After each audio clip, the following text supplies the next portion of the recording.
کا شکار ہو گیا۔ میں تھانے گیا پرچہ کٹوانے، طالب علمی کا زمانہ تھا، اور جب میں گھر سے نکلا تھا تو میری جیب میں 2 روپے تھے۔ میرے تو ابا جی بڑی دیر پہلے انتقال کر گئے۔ چچا کی یہ حالت تھی کہ وہ بیچارے اٹھنے کے قابل نہیں رہے، ایک بیٹا تھا۔ اور میں جب تھانے گیا تو میں نے پرچہ کاٹنے والے سے کہا کہ قتل ہو گیا ہے، پرچہ کٹوانا ہے۔ اور ڈاکٹر یہ کہتا ہے، ڈاکٹر جو مسیحا بنے پھرتے ہیں قوم کے، وہ کہتا ہے لاش کو ادھر رکھو اور پہلے پرچہ کٹوا کے لاؤ، پھر پوسٹ مارٹم کریں گے۔ اس نے بھی ایک ٹیلی فون کرنا گوارا نہیں کیا۔ یہ سارے ظالم ہیں الا ماشاء اللہ، یہ سب کٹہروں میں آئیں گے، ان سب کو حساب دینا ہے۔ ان کی گودوں میں بیٹھنے والے مولوی اور پیر سب سے پہلے وہ لٹکائے جائیں گے، سب سے پہلا نمبر ان کا ہے۔ میں نے جا کے کہا پرچہ پہلے پرچہ کٹواؤ پھر پوسٹ مارٹم شروع۔ میں نے کہا پرچہ، تو پولیس والا مجھے کہنے لگا ایک پیلسنوں کا ڈبہ لاؤ۔ یہ نمائندے ہیں ہمارے، یہ ہماری حفاظت کرنے پہ ہیں، تم نے خود اپنے لیے پولیس بنائی ہے۔ زینب کا چچا کہتا ہے جب میں تھانے گیا تھا پرچہ کٹوانے تو مجھے پولیس والے کہتے تھے اگر مالٹے ٹھنڈے ملتے ہیں تو لے کے آ۔ اور زینب کا چچا کہتا ہے کہ وہ مجھے کہتے تھے کہ جا نیسلے کی 2 بوتلیں لا، پانی پینا ہے۔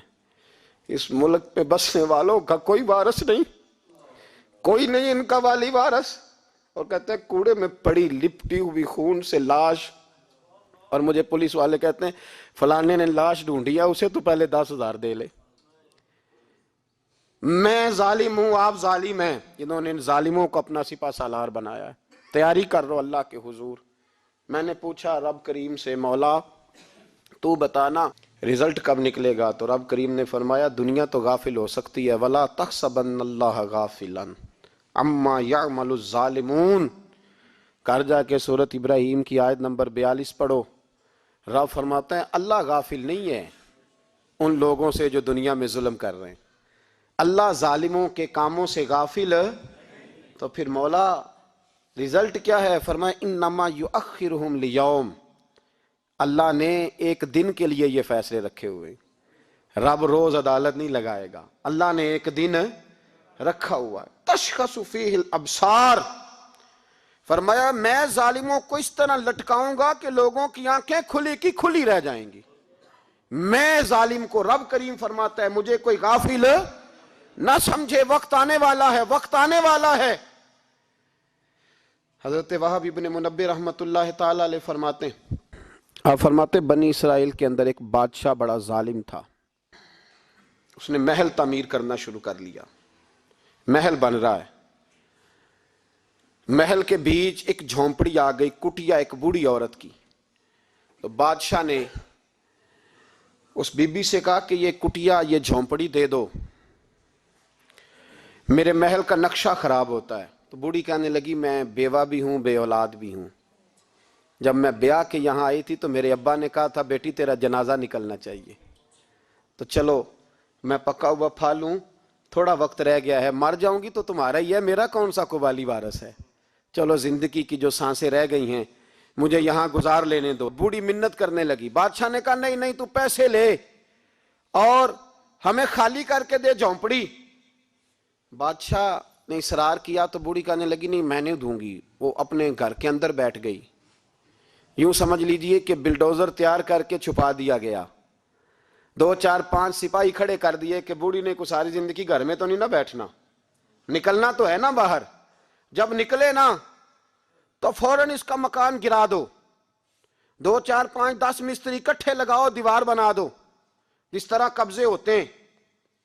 بوڑھی کچھ دیر تو چمٹی رہی گھر کے ساتھ، پھر اس کو نکلنا بھی تھا۔ جب اس نے سمجھا کہ امن ہو گیا ہے پھر وہ بوڑھی باہر نکلی، اور جب وہ گئی باہر، چند گھنٹوں کے بعد واپس آئی تو جھونپڑی گری ہوئی تھی، گھر کی چھت کے تنکے ہواؤں کے ساتھ بکھرے ہوئے تھے، نیا مکان بن گیا۔ وہب ابن منبہ علیہ رحمہ فرماتے اس بی بی نے جو دعا مانگی تو عرش فرش ہلنے لگے، زمین کانپنے لگی۔ اس بی بی نے لفظ پتہ کیا ادا کیے؟ کہنے لگی اے اللہ میں تو موجود نہیں تھی، تو بتا تو کہاں تھا؟ اللہ میں تو نہیں تھی۔ زینب کی اماں بھی پوچھتی ہے اللہ میں تو نہیں تھی، تو موجود تھا نا۔ تو عرش کا مالک کہتا میں ہلا دوں گا۔ ذرا ان علماء کو، مشائخ کو، ان ارباب اقتدار کو دیکھ لینے دو، میری ڈھیل ہے، میں انہیں ہلا دوں گا۔ کہتی اللہ میں تو نہیں تھی، تو کہاں تھا، تو بتا۔ رب کریم نے فرمایا جبریل دوڑ کے جا، دوڑ۔ اللہ حکم کیا ہے، فرمایا پلٹ دے اس بستی کو، تباہ کر دے ان لوگوں کو جو ظلم پر چپ رہتے، انہیں تباہ کر دے۔ دنیا میں قتیل اس سا منافق نہیں کوئی، دنیا میں قتیل اس سا منافق نہیں کوئی جو ظلم تو سہتا ہے بغاوت نہیں کرتا، اس سا منافق نہیں کوئی۔ منافق بن کے جینا بند کر دو، اب مومن بن کے جینا سیکھو، ان ظالموں کے خلاف بولو۔ میرے عزیز کہتے ہیں تباہ کر دو بستی کو، بستی الٹ دی، گھر تباہ ہو گئے۔ یاد رکھو عرش کا مالک کہتا ہے تو میں دیکھ رہا ہوں، ورنہ کوئی موجود نہ تھا، میں تو تھا نا، میں تو سارا کچھ دیکھ رہا ہوں۔ میں اس وَلَا تَحْسَبَنَّ اللَّهَ غَافِلًا عَمَّا يَعْمَلُ الظَّالِمُونَ، لوگ اللہ کو غافل نہ سمجھیں۔ اور پھر میڈیا چیختا ہے، کہتا ہے جی بڑا ظلم ہوا۔ اس کام میں سب سے زیادہ کردار اس برائی کو پھیلانے میں میڈیا کا ہے۔ میڈیا تو بچوں کو گناہ کے طریقے بتلاتا ہے، اور حکومتیں، ممتاز قادری کا جنازہ نہ دکھانا ہو تو میڈیا سارا بند ہو جاتا ہے، فیض آباد دھرنے کا ظلم نہ دکھانا ہو تو میڈیا سارا بند ہو جاتا ہے۔ تو گند روکنا چاہیں تو گند رک سکتا ہے کہ نہیں رک سکتا؟ یہ پابندی، یہ ٹیکنیکلی زمانہ ہے۔ اگر یہ بند کرنا چاہیں تو ہر چیز اپنی جگہ پہ بند ہو سکتی ہے کہ نہیں؟ بولیں۔ لیکن ہم تو روئیں گے نا، فیس بک پہ تصویر لگائیں گے زینب کے ساتھ ظلم ہوا، تو تیری تو امام والی دکان پہ گندی فوٹو لگی ہوئی ہے، تیرے تو موبائل میں سارا گند ہے۔ اس گند کی ترویج و اشاعت میں تو میں اور آپ شامل ہوتے جا رہے ہیں، گند تو پرموٹ ہو رہا ہے، اسی سے تو لوگوں کے جذبات ابھرتے ہیں۔ ابا جی کہتے ہیں مجھے اعتبار ہے، مجھے اعتبار ہے بیٹی پہ۔ یہ کیا تماشا ہوا اعتبار کا؟ یہ کیا بات ہوئی؟ اعتبار کس کو کہتے ہیں؟ حضرت جنید بغدادی رحمت اللہ تعالی علیہ، آپ سے کسی نے پوچھا، میں تھوڑے دن پہلے، مجھے گجرات یونیورسٹی کے کچھ طالب علموں نے دعوت دی، کچھ اساتذہ نے کہا کہ یہاں سیرت سیمینار ہے، آپ آئیں۔ سیالکوٹ میں جو کیمپس ہے، میں وہاں جب پہنچا تو میں نے کہا یار یہ صرف لڑکے ہونے چاہیے۔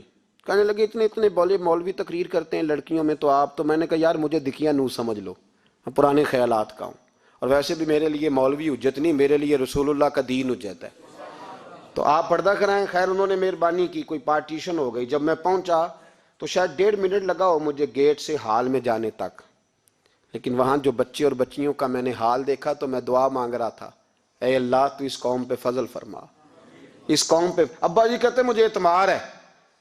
نابینا سے ابھی ہیں عبداللہ ابن مکتوم رضی اللہ تعالیٰ، وہ آئے ہیں تو نبی پاک صلی اللہ علیہ وسلم نے فرمایا عائشہ پردہ کر لو، تیرے گھر میں بسنے والی بی بی سید عائشہ سے بھی پاک ہے، تیری بیٹی حضرت عائشہ صدیقہ سے بھی زیادہ حرمت والی ہے۔ نبی پاک نے فرمایا عائشہ پردہ کرو، حضور وہ نابینا ہے۔ فرمایا تمہیں تو نظر آ رہا ہے نا، تیرا اعتبار یہاں سے بھی زیادہ بڑھ گیا ہے۔ حضرت جنید بغدادی سے کہا حضور ہمیں قرآن شریف پڑھا دیں، آپ نے فرمایا درمیان میں عورتیں پردہ ڈالیں پھر پڑھاؤں گا۔ کہا حضور قرآن پاک ہی پڑھانا ہے؟ تو حضرت جنید فرمانے لگے پڑھانے والے حسن بصری ہو اور پڑھنے والی رابعہ بصری ہو اور درمیان میں قرآن پڑھا ہو، پھر بھی میں انہیں بغیر پردے کے پڑھنے کی اجازت نہیں دیتا۔ یہاں تو حال ہی کوئی نہیں، اس گند کو روز پرموٹ کرتے ہو، نوجوانوں کے جذبات بکھرتے ہیں اور بپھرتے ہیں، اور پھر اس کے بعد کہتے ہو کہ آگ نہ لگے۔ یہ کیسے ہو سکتا ہے؟ تم نے خود آگ لگائی ہے چمن میں اپنے، بے سبب گردش ایام کو الزام نہ دو، تم نے خود نور کا ظلمت سے کیا ہے سودا، کر کے توہین سحر شام کو الزام نہ دو۔ او بھائی یاد رکھو، جب تک یہ گند رہے گا، فحاشی اور عریانی رہے گی۔ انڈیا کے اندر زیادتی کے واقعات زیادہ ہیں پاکستان کی نسبت، کیوں؟ اس لیے کہ گند زیادہ ہے، فحاشی اور عریانی۔ اسلام نے تو نظر تک پر پابندی لگا دی، کہا اپنی نظر بھی مومن جھکا کے رکھیں، جو چیزیں سبب بن سکتی ہیں ان پر بھی پابندی لگا کے رکھی۔ ہم توجہ ہی نہیں کرتے، خیال ہی نہیں ہے، اس کو پرموٹ کیا جاتا ہے۔